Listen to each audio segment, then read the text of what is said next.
الحمدللہ رب العالمین والصلاة والسلام علی اشرف الانبیاء والمرسلین نبینا محمد وعلی آلہ وصحبہ اجمعین۔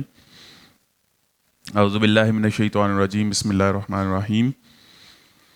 وَلَقَدْ خَلَقْنَاكُمْ ثُمَّ صَوَّرْنَاكُمْ ثُمَّ قُلْنَا لِلْمَلَائِكَةِ اسْجُدُوا لِآدَمَ فَسَجَدُوا إِلَّا إِبْلِيسَ لَمْ يَكُن مِّنَ السَّاجِدِينَ قَالَ مَا مَنَعَكَ أَلَّا تَسْجُدَ إِذْ أَمَرْتُكَ قَالَ أَنَا خَيْرٌ مِّنْهُ خَلَقْتَنِي مِن نَّارٍ وَخَلَقْتَهُ مِن طِينٍ۔ سورہ اعراف۔ صدق اللہ العظیم۔ رب اشرح لی صدری ویسر لی امری واحلل عقدۃ من لسانی یفقہوا قولی۔ معزز خواتین و حضرات، اللہ تبارک و تعالی ہی اول ہے، اللہ تعالی ہی کی ذات آخر ہے، وہی بدیع ہے، وہی خالق ہے۔ اللہ تعالی نے ہمیں ایک خاص نوعیت کا وجود اور حیات بخشا ہے، لیکن الحی اور القیوم ذات اللہ ہی کی ذات ہے۔ اللہ تعالیٰ نے مجھے آپ کو اس کائنات کو بنانے کا ارادہ کیا۔ اس سے پہلے یہاں کچھ بھی نہیں تھا، یہ ایریا بھی نہیں تھا، یہ سپیس بھی نہیں تھی، یہ لینڈ بھی نہیں تھا، آرکیٹیکٹ بھی نہیں تھا، کوئی نقشہ بھی نہیں تھا، کوئی ڈیزائن بھی نہیں تھا۔ پھر اللہ تبارک و تعالیٰ نے ہم سب کو بنایا، کائنات کو بنایا، اور پھر اشرف المخلوقات اپنے نائب اور خلیفہ حضرت انسان کی تخلیق کا ارادہ کیا اور اعلان کیا فرشتوں کی مجلس میں کہ میں اپنا نائب اور خلیفہ بنانے والا ہوں۔ اللہ تعالیٰ نے حکم دیا کہ جب میں اس کو بنا لوں، اس میں روح پھونک دوں، فقعوا لہ ساجدین، تو تم سب لوگ اس کے آگے سجدے میں گر جانا۔ یوں ہی ہوا، سب لوگوں نے سجدہ کیا، سب فرشتوں نے سجدہ کیا، الا ابلیس، مگر ابلیس سجدہ کرنے والوں میں شامل نہ ہوا۔ اللہ تعالیٰ نے اس سے پوچھا ما منعک الا تسجد اذ امرتک، کیا بات ہے، کیوں سجدہ نہیں کیا؟ تو کہنے لگا کہ میں اس سے بہتر ہوں، انا خیر من خلقتنی من نار وخلقتہ من طین، مجھے تو انرجی سے، فائر سے، آگ سے پیدا کیا گیا، اور یہ تو گارے مٹی سے بنا ہوا ہے، میں کیوں اس کو سجدہ کروں؟ تو یہاں سے خیر اور شر کی تخلیق ہوئی۔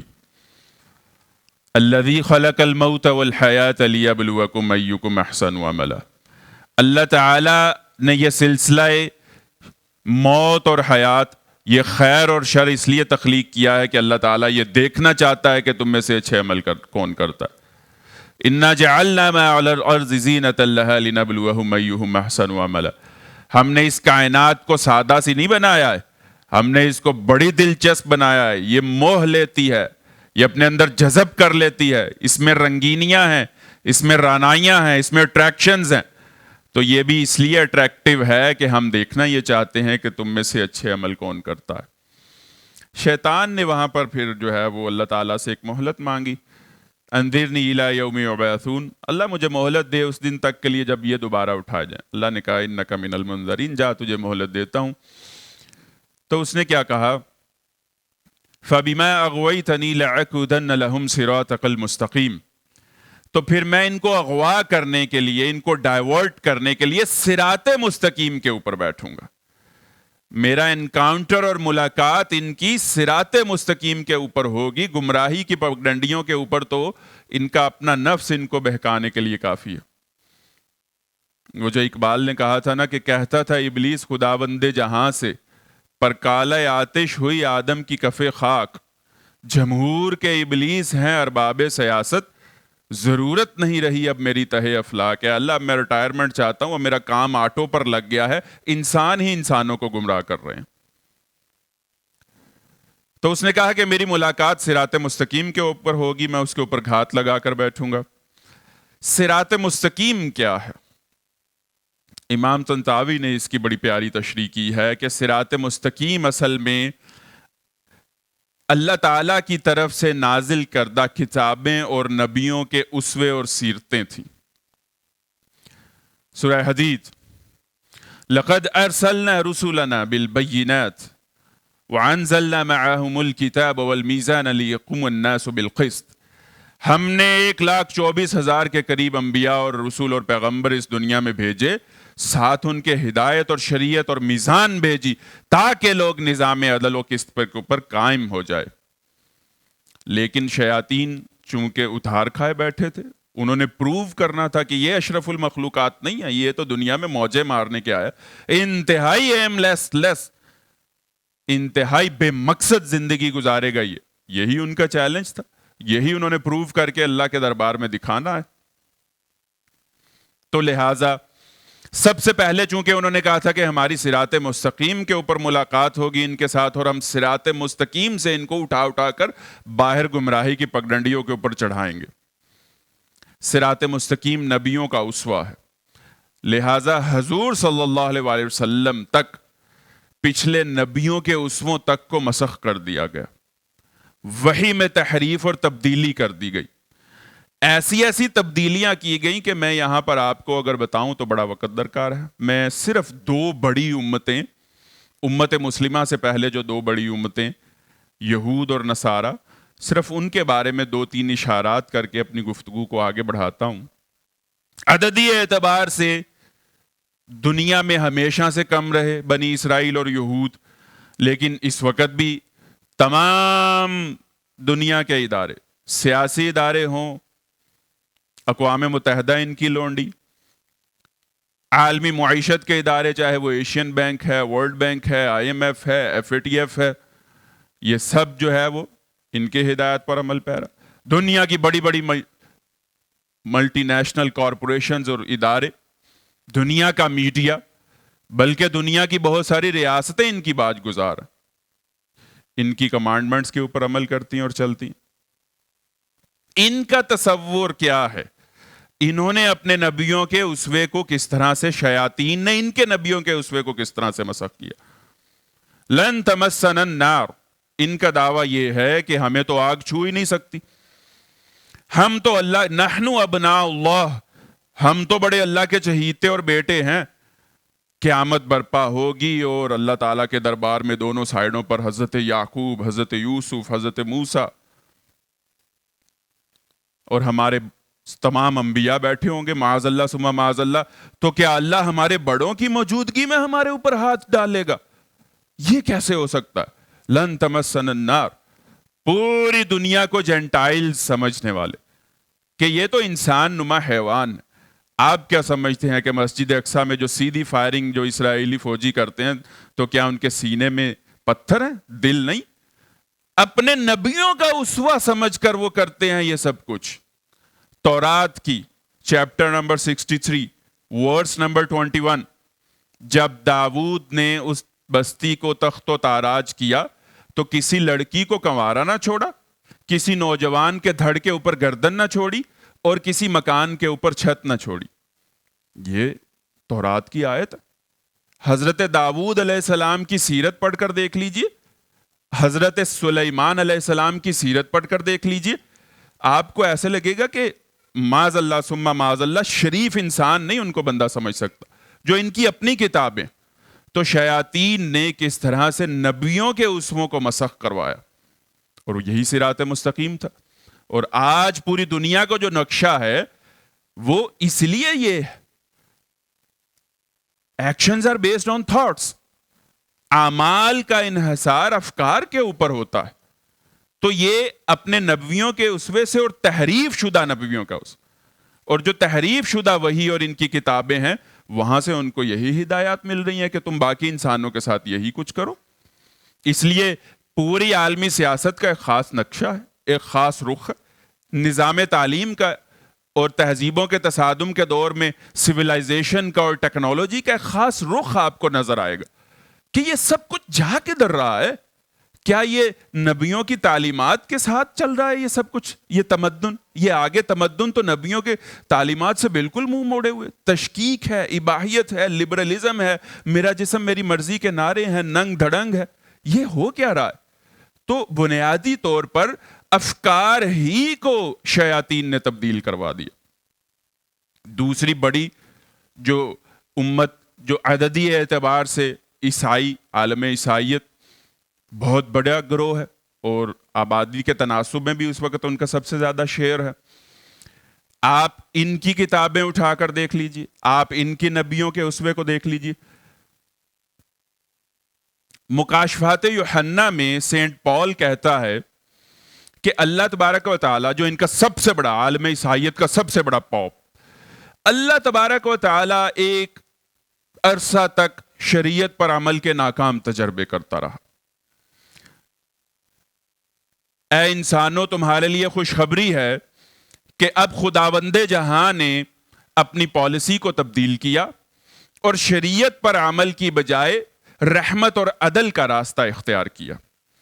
اور اس کو یہ باور ہوا کہ جب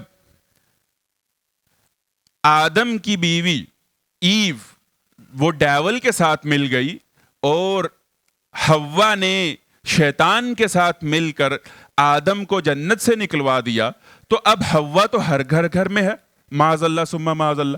تو اب انسان آدم کا بیٹا کیسے دوبارہ بہشت میں جا سکتا ہے؟ اب تو پھر اس خداوند جہاں نے عدل کی اور نرمی کی پالیسی اختیار کی اور اپنے اکلوتے بیٹے یسوع مسیح کو دنیا میں بھیجا.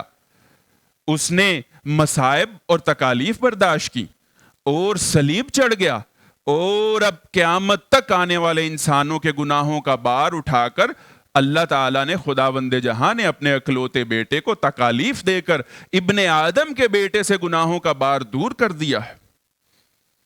اور اس وقت پوری دنیا میں عیسائی مشنریز یہ دہائی دیتی پھر رہی ہیں کہ، اور ہر ویب سائٹ کے اوپر، کہ دنیا کا اختتام ہونے جا رہا ہے، یسوع مسیح کے دامن میں پناہ لے لو اگر بہشت چاہتے ہو تو.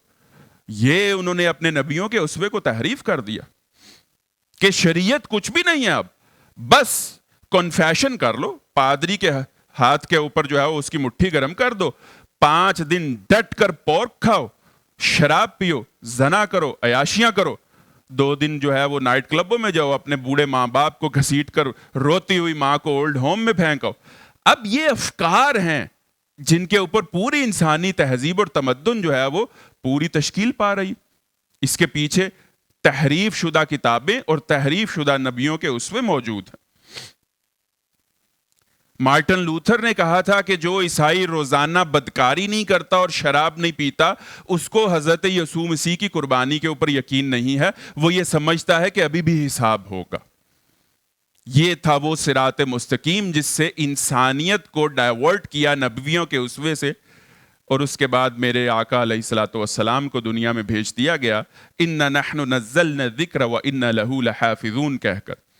اب تحریف کر کے دکھاؤ، دنیا کے تمام شیطانوں اور انسانوں اکٹھے ہو جاؤ اور اب ایسی ایک آیت لا کر دکھا دو اس کے مقابلے میں بنی ہوئی، یا اس میں تحریف اور تبدیلی کر کے ایک ایک آیت، اس کا ایک ایک زبر اور زیر اور پیش اور اس کی قرات اور اس کا لہجہ محفوظ، میرے نبی صلی اللہ علیہ وسلم کی زبان اطہر سے نکلی ہوئی ایک ایک بات اور ایک ایک عمل اور ایک ایک واقعہ محفوظ.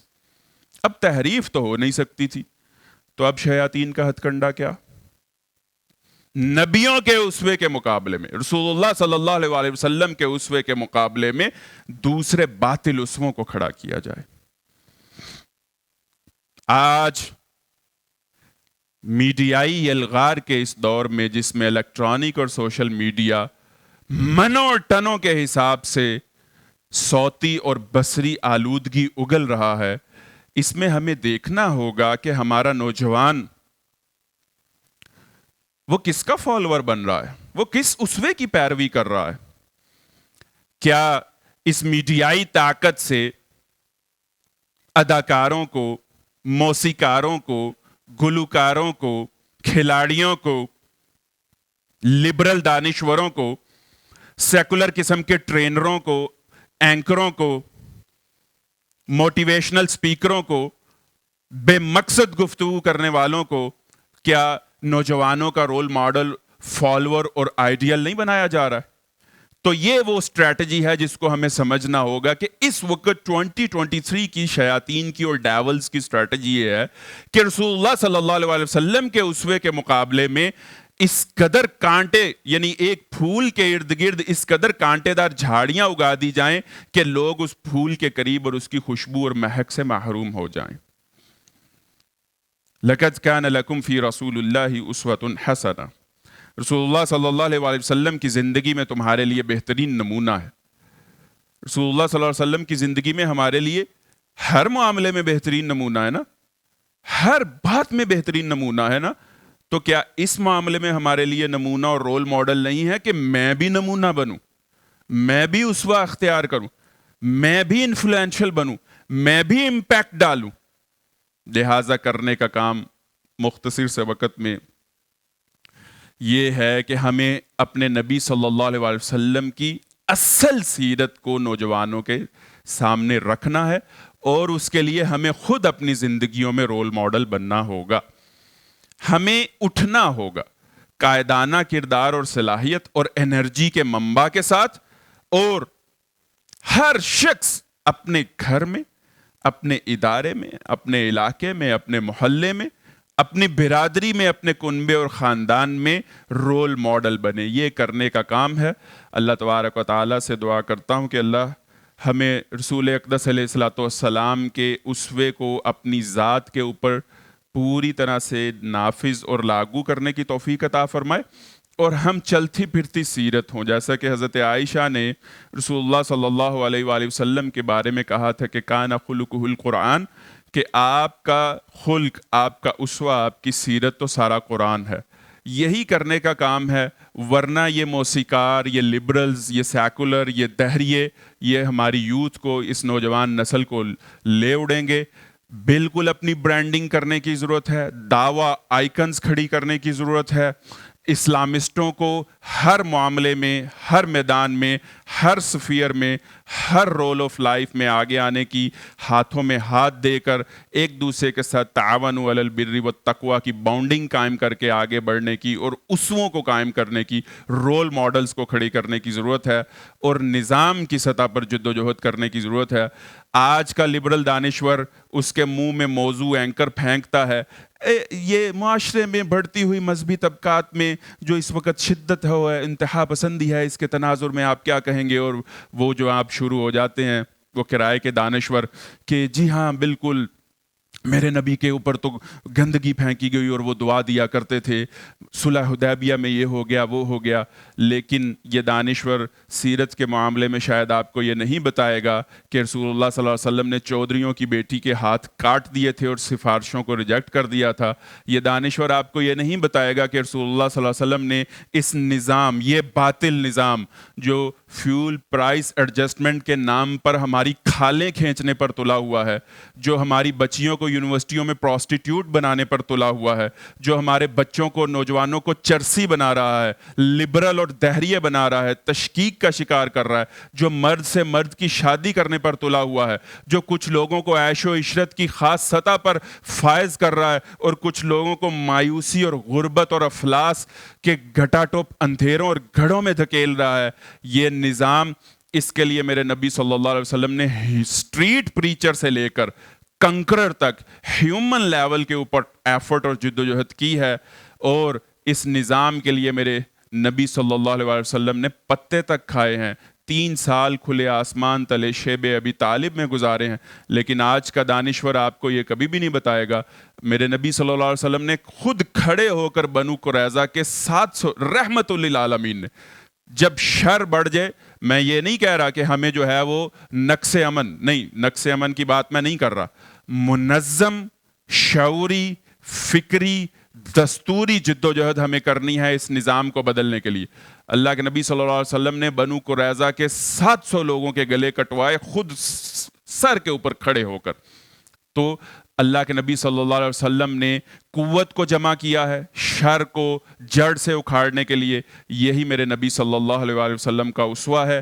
ضرورت اس بات کی ہے کہ ہم سب نظام کی خرابیوں کو سمجھیں، نظام کی سطح پر جد و جہد کریں۔ اللہ تبارک و تعالی ہمیں وہ نظام عطا فرمائے، اس نظام کی برکات نصیب فرمائے جس نظام کو برپا کرنے کے لیے اللہ کے نبی صلی اللہ علیہ وسلم آئے۔ اور یہ آیت ایک دفعہ بھی آ سکتی تھی قرآن میں، لیکن 3 دفعہ کیوں آئی؟ هو الذی ارسل رسولہ بالہدی ودین الحق لیظہرہ علی الدین کلہ ولو کرہ المشرکون، کہ اللہ تعالیٰ نے اپنا رسول الہدی یعنی محفوظ کتاب اور اپنے نبی کا محفوظ اسوہ اور سیرت دے کر اس لیے بھیجا تاکہ اس کتاب کو، اس سیرت کو، اس نبی کے، اس آخری نبی کے اسوے کو پوری دنیا پر قائم، غالب اور نافذ کر دیا جائے۔ اللہ تعالیٰ سے دعا کرتا ہوں کہ اللہ ہمیں سیرت کے صحیح پیغام کو سمجھنے کی توفیق عطا فرمائے۔ اس سیرت النبی، یہ جو نوجوانوں کی سیرت کانفرنس ہے، اس کا ایک جملے میں احاطہ کروں تو وہ یہ ہے کہ چاہے ہم نوجوان ہیں، چاہے ہم ادھیڑ عمر ہیں، چاہے ہم بزرگ ہیں، چاہے بچے ہیں، چاہے مرد ہیں یا خواتین ہیں، ہمیں رسول اللہ صلی اللہ علیہ وسلم کی سیرت کا مطالعہ کرنا ہے۔ رسول اللہ صلی اللہ علیہ وسلم کی سیرت کے متعلق کم از کم ایک کتاب اپنے تکیے کے نیچے رکھیے اور رسول اللہ صلی اللہ علیہ وسلم کی سیرت کو کھلی آنکھوں کے ساتھ پڑھیے، اور جو واقعہ پڑھتے جائیں اپنے گھر والوں کے ساتھ ڈسکس کریں، اس کو ایپلیکیشن لیول کے اوپر ایکسپیرینشل لرننگ کر کے ہم نے سیرت کو سیکھنا اور سمجھنا ہے، اور سیرت کا جو مجموعی پیغام ہے اس کو معاشرے میں لے کر کھڑے ہونا ہے۔ اللہ تبارک و تعالیٰ ہمیں اس کی توفیق عطا فرمائے۔ اقول قولی ھذا استغفر اللہ لی ولکم ولسائر المسلمین والمسلمات۔ السلام علیکم۔